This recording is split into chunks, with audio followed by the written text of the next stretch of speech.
right, hello wine-drinking people. Time for more of what I've had to drink yesterday and our annual Chardonnay tasting. Another great success. Well, maybe not quite as successful as it has been in years, but people love Chardonnay. One of those things maybe we should have done on a Friday. Wednesday nights, we had a nice little turnout, about 25 people. We had 40 wines, though, man. Let me tell you, it's hard to... We had a lot of leftover Chardonnay the next day. But outstanding juice nonetheless. And when we asked Pat Carmody to step up for a tasting, I mean, he steps up in dozens. He looks like the octopus behind the table with all those wines, man, let me tell you. But some great stuff. The Esk Valley we started out with from Hawke's Bay. I'm going there in just a few months. New Zealand, this wine had that textbook kind of seashell minerality to it, that briny character, but a nice citrusy nose, lemon lime, and nice white flowers as well. A little hint of butter there is, I mean, crisp and refreshing style of Chardonnay, but just maybe a little bit of butter, kind of richness on the finish as well. Very good juice, and relative value at $22.50. The Chateau Ste. Michelle, Cold Creek, and the Canoe Ridge, two excellent Washington State Chardonnays. And I don't know why there's not more great Washington State Chardonnay. You know what? These guys at Chateau Ste. Michelle, the largest winery in Washington, produce two of the greatest values in Chardonnay North America, I think, with Cold Creek having a lot of rich, ripe tropical fruit there, peaches, creme flan, a little cinnamon and vanilla spice, really smooth and creamy on the tongue. This wine's got a lovely richness to it, that creme caramel note through the finish. Excellent juice at $27. The Canoe Ridge may be a little bit more bright, but still has that lovely ripe tropical fruit, hints of vanilla bean spice, lemon drop candy, a nice acidity, freshening things up, and a little hint of cinnamon spice at the end. Excellent as well. At $22.75, I give that one the edge. And then the Stag's Leap Caraya and Antica. We had a couple of Napa Valley Chardonnays here. The Caraya showing that lovely rich fruit you get from Napa Valley. Apple, pineapple, hints of toasty oak spice, vanilla. A little nutty coffee-like character coming out on this wine on the second day. That's right, I tasted all these wines the next morning.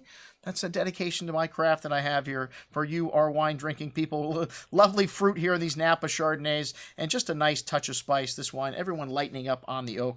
The Stag's Leap Caraya, very nice. Annica Chardonnay showing a little more freshness. This wine from a little higher elevation area in Napa, Atlas Peak, and a lovely lemon drop candy fruit, white flowers, a nice touch of lightly toasted oak spice. We have written this wine up before. I am telling you, on the second day, this wine opened up and showed more layers, more so than almost any wine that we had of these 40. Most excellent juice. One of the best Chardonnays on the table this evening.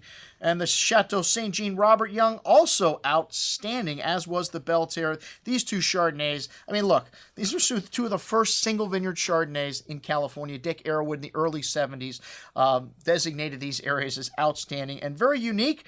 The Robert Young's a non-mallow style, lovely crisp green apple, notes of banana foster and cinnamon, totally different from the Belterre, which is a little more rich, definitely showing a little more vanilla spice, definitely a little more oakiness to this wine, medium-bodied, but still crisp and fresh at the end. Both of these wines, excellent and great values when you look at $18 and $22. Wow. As is the Luminous from Beringer, one of my favorite new Chardonnays. You know, the Beringer Private Reserves really stood out, and these wines are big, rich, oaky Chardonnays.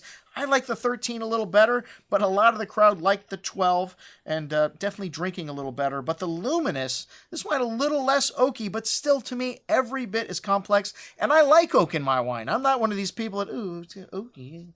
No, I like it, but it's got to be balanced. And this wine showing a little leaner fruit and less oak, but equally as balanced as the Private Reserve. And to me, the price, $22.50, is why I really like this wine, and the fact that on the next day, it really showed a wonderful evolution, showing signs that you could actually hold on to this 14 for a couple of years in your cellar. Still a nice creamy texture and a nice touch of spice at the end, and a good minerality in this wine. The Beringer Napa, I don't know why we went to that afterwards, but, you know, a lighter version of the Private Reserve.